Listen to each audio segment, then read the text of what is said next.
Okay, today I'm going to talk about learning and development and the massive and fascinating changes that are going to happen and beginning to happen due to AI. Now, let me first start with a little preface on how important learning and development is. I started my career as an analyst in corporate training and training technology, and I spent almost 10 years focused exclusively on that. And what I came to learn is that this particular part of companies, and it's not only in HR, by the way, learning and development is embedded in the business all over the place, in manufacturing plants and sales groups and in business units and in customer education. But it is very, very important right now. You know how much reskilling we're going through and technology skills that are needed. All of the challenges we have hiring can be addressed by internal reskilling. Training and development is one of the greatest employee engagement tools you have.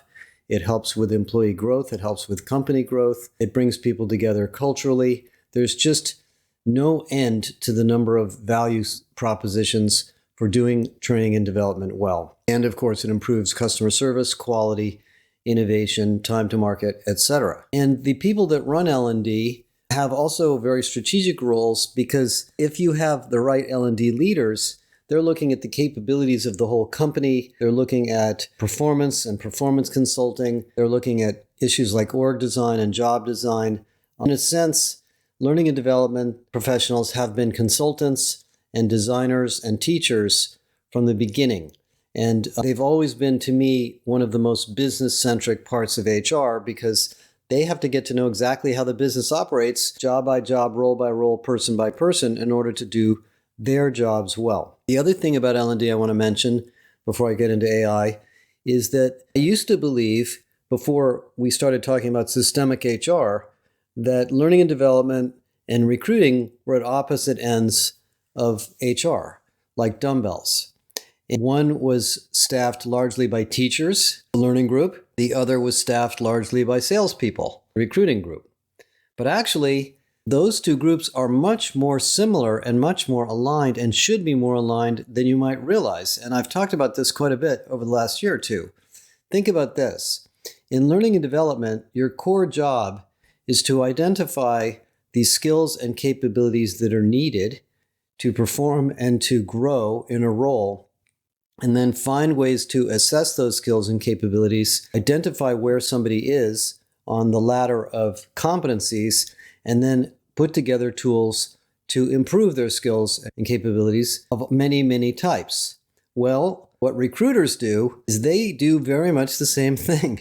They assess candidates to figure out if they have the skills and capabilities needed for a job. And by the way, somebody has to tell them, or they have to figure out what those skills and capabilities are by talking to the line managers or working as a group with the business units.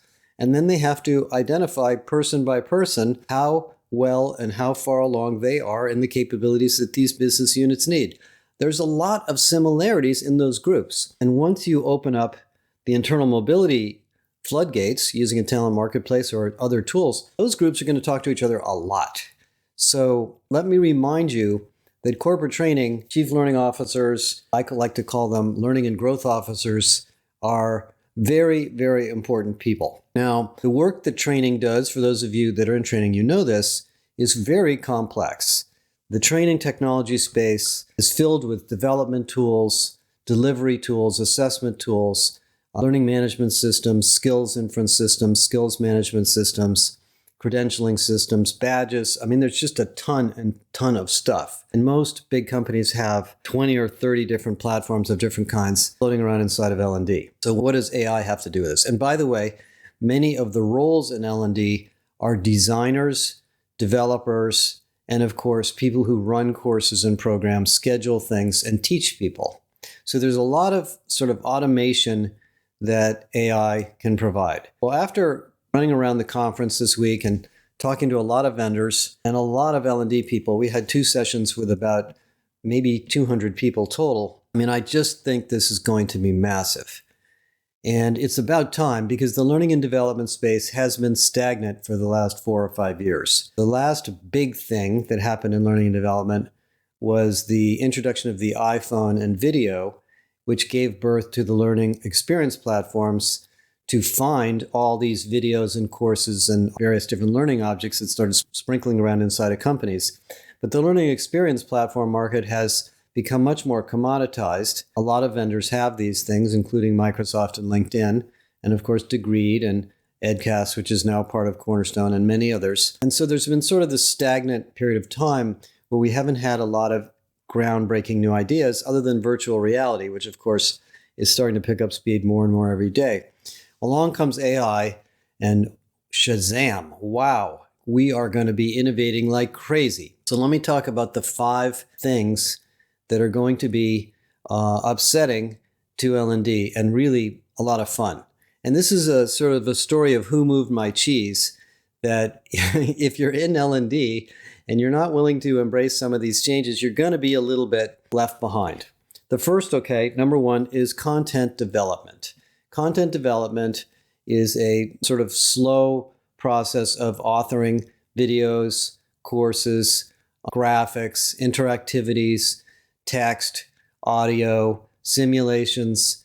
And there's a lot of tools for this, but they're kind of manual tools. There's Articulate, there's a bunch of tools from Adobe, there's old tools like Lectora, and many others. And some of them are more modern, but they're mostly very similar, and they take a lot of time to author content. Well, along comes generative AI, and bam, this stuff can be generated by the machine. Literally, by typing in content and prompt engineering, you can author simulations, you can author videos, you can author graphics, you can author PowerPoint slides. And I saw a lot of this stuff down in San Diego, and it's pretty doggone good already. So for the vendors that are in the tools business, you're going to want to use this technology in your tools. And for those of you that are in the content development space, you're about to get a whole bunch of new things to play with that are very, very exciting. And that market will be very big. It's not clear who the big players will be because, of course, the vendors in this space, many of them are targeting K through 12 or other application domains, but this is a massive market. Years ago, one of the first research studies we ever did was a market research for Macromedia, which was a very successful tools vendor, to figure out who was buying their web development tools.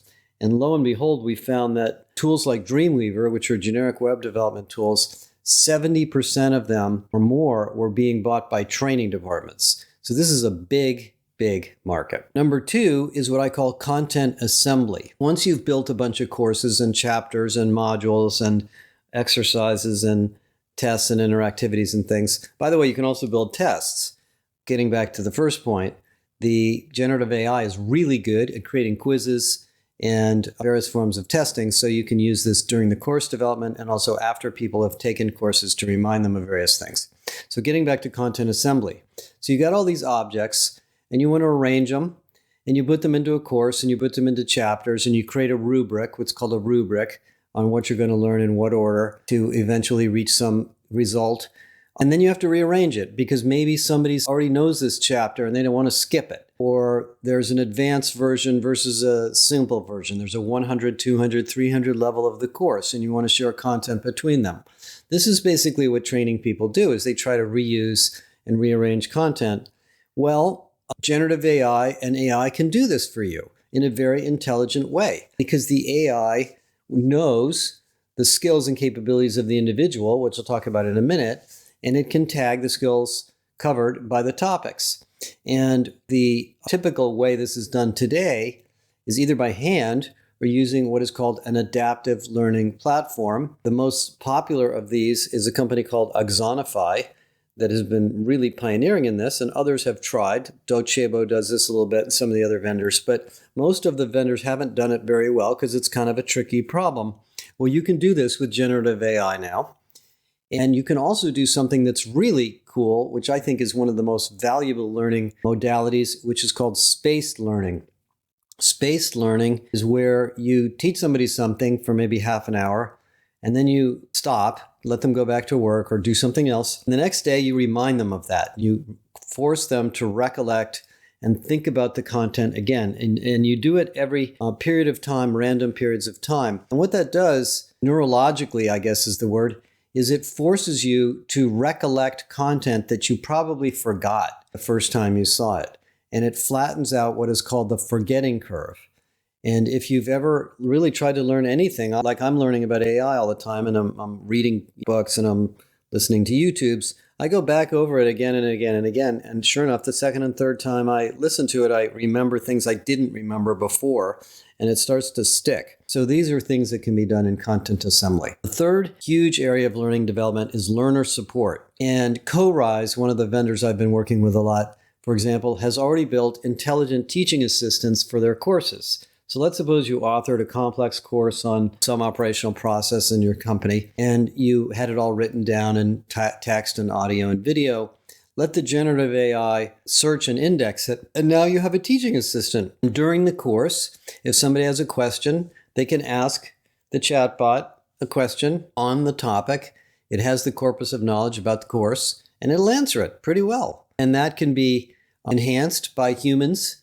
You can look at what questions people are asking to figure out how to make the course better. And when they're finished with the course, they can keep using the teaching assistant to go back and find things that they forgot about. So that's massive. And that will be very ubiquitous in training, I'm sure, over the next year once we get more of these enterprise tools using AI out the door. By the way, there's one I ran into down there called Glean, which we're going to look at, which does this right now. And I'm sure there will be others. There's an enterprise version of ChatGPT coming. And then, of course, Microsoft has a lot of this built into their tool set. The fourth, though, is maybe the most disruptive of all, and that is maybe you don't need so much training in the first place. If you look at Bloom's taxonomy and many of the other learning models that are out there, when you go through the training process, for those of you that haven't done it, what you end up having to think about is first, what is the information that people need in this domain, the background information? Then what are the mindsets and deep understandings that people need? What are the technical or professional skills that we need to develop with somebody? And then what are the advanced skills and perspectives and what is called synthesis that we need to teach them so they can become deeper and deeper experts or wise in a sense on this topic? Bloom's taxonomy is one of the ways to look at that, and there's many, many others. We used to do this all the time when I was doing training stuff, and we would think about there's information, skills, capabilities, and then your ability to explain it and teach it to others. So there's different ways of coming up with a hierarchy here. But in the information area, you run into this problem which we often call knowledge management. Do I really need to take a course on the oil industry, or can I just read a couple of paragraphs about the oil industry so I can understand what exploration and production and distribution is in the oil industry? I could take a course, I suppose, but I might just want to read a couple paragraphs about it or ask somebody a few questions to understand it. If I'm trying to figure out how to use Salesforce, I don't want to take a course on how to use Salesforce. I just want to know. Just tell me how to click and enter stuff, and then let me ask questions along the way. There are thousands of applications of this. How do I fill out my expense account? What is the compliance rule on this business meeting I'm about to have? How much money can I spend on airfare? I mean, on and on and on. There's hundreds and hundreds of these things in every company. And many of them are very strategic. Sales methodologies, product knowledge. How do we position this with the client? How do we handle this kind of problem in customer service? What is the answer to this technical question in technical support, etc.? And the problem with training is that it's good at building skills, but you can't just distribute a lot of raw knowledge in training. People forget it and it's boring, unless they really like to read a lot, like I do. But a lot of people don't want to read a lot. Well, voila. Along comes ChatGPT and other tools similar to that, where you can take all of that documentation and feed it the product documentation, feed it the compliance documentation, and let it index it, and now let the individual search and ask questions about that information. And what that's going to do is it's going to lop off a lot of the training you're trying to build. It's going to eliminate it. And you and the L&D people are going to be involved, or should be involved, in building these intelligent chatbots. And I think this is going to be massive. I mean, the knowledge management industry is very large and very fragmented. There's hundreds of tools for searching documents, finding things, creating cards, updating things, and none of them work super well. It's been a really problematic space because it's so difficult. This potentially could revolutionize this space. to say nothing of tools like WalkMe that are used for what is called digital adoption or how to use different systems. Think of all the number of people out there that have built how-to websites on Workday. How do I do this, that, and the other thing? Because I can't find it in Workday. That will be put in here. This is very, very big, and it will give the L&D professionals really something exciting to work on and some freedom, in a sense, to stop building courses in this tactical kind of stuff that can be better handled in another way. And by the way, I'm going to get into the issue of what happens to L&D professionals' jobs in a minute. The fifth area is this whole big, complicated topic of skills, careers, and talent intelligence. And I've talked about that a lot, and you've probably heard me talk about it in the past. But it's not standing still, it's moving fast. The vendors in the market like Eightfold, this new one, Seek Out, Gloat, even Vizier, by the way, which is an amazing company, have skills inference, skills intelligence, skills analysis systems built in. They can find skills by person, assess skills, or identify skills by team. And you can use that for workforce planning, for internal development, for career management, and then, of course, immediately attached to L&D. One of the pharmaceutical companies we just interviewed this week uses a talent marketplace. They originally brought it in for gig work, but as they brought it in and some of the research scientists started using it, what they were using it for was to identify people that have particularly specialized scientific knowledge in different medical and health domains and human body and anatomy and different human systems. And what it does, of course, is it allows people to notify the system of their skills and their depth of experience. It tries to infer that so they can find a project or somebody can find a person. Well, that information is basically AI. And once you have that information in there, you add the content, the training materials, and the person maybe looking for an opportunity or working on a new project inside the company can also find content related to that through the skills inference. And that makes it a lot easier for you as an L&D professional to put together a capability academy. Right now, if you want to build a capability academy like ours, you got to really work on it, and you have to know the domain, and you have to organize the content and have all sorts of nice user experiences so people can find it.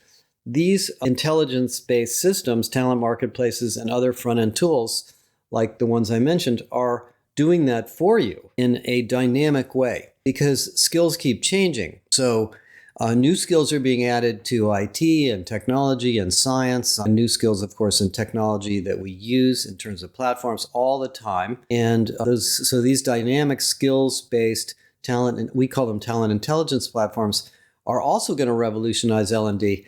I think the learning management systems business is going to become pretty boring. It's still going to be there, but if the learning management system doesn't do these other higher level things, it's going to look a lot more like a commodity. And it's been commoditizing itself more and more over time. And the LMS vendors know this. That's the reason that they're all getting into this new stuff. Okay, final point.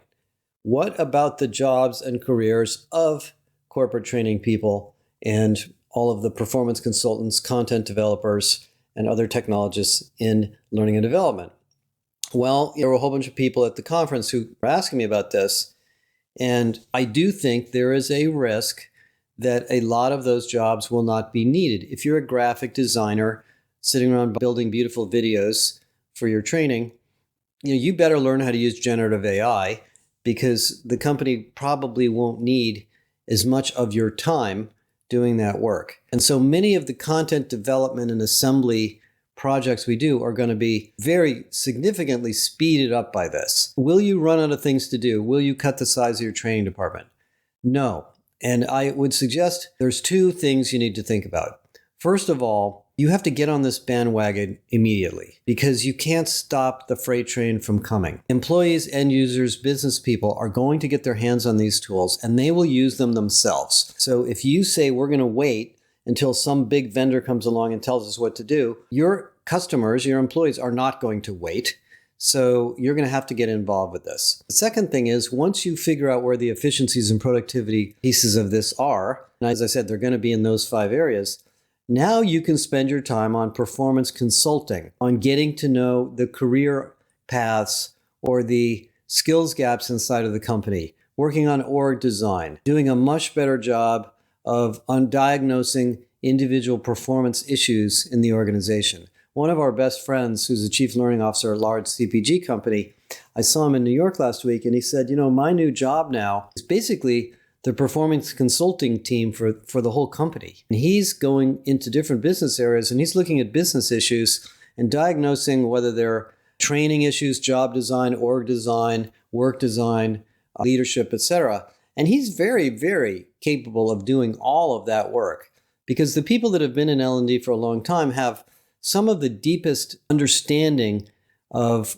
how the company operates, especially if they've been working directly with one business unit for an extended period of time. So I think AI is going to liberate this higher level work that L&D really should be doing and needs to be doing as we continue to go through this transformational period in the economy. Okay, very fascinating topic. And by the way, one more thing I want to mention.